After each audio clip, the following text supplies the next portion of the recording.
Area hospitals perform high in some treatments and conditions, according to U.S. News and World Best Hospital list. WYFR news reporter Bria Walters talks to one of the hospitals about its performance rate and what the recognition means. Illinois has a lot of really great performing hospitals. And some of those hospitals are in Rockford, according to the U.S. News and World Best U.S. Hospitals list. OSF St. Anthony Medical Center, so they did really well.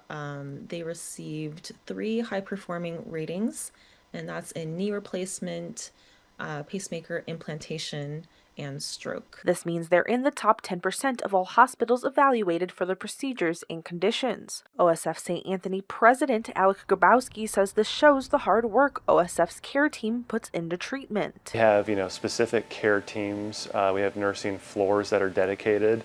We really look at those holistically from the pre, intra, and post-operative pathway. To give ratings, U.S. News sorts data from Medicare claims. Data analyst Chelsea Wen with the publication explains hospitals that earn high-performance rates treat patients better than others. We rate hospitals based on objective outcomes. So if I had to group those hospitals together, they're just doing better on survival rates, they're doing better on readmission rates, they're yielding better patient outcomes. Grabowski says this year's ranking encourages his team to improve in different areas. I think it's very motivating and rewarding to just better tell our story to the community of the great care that we're providing. In Rockford, Bria Walters, WYFR News.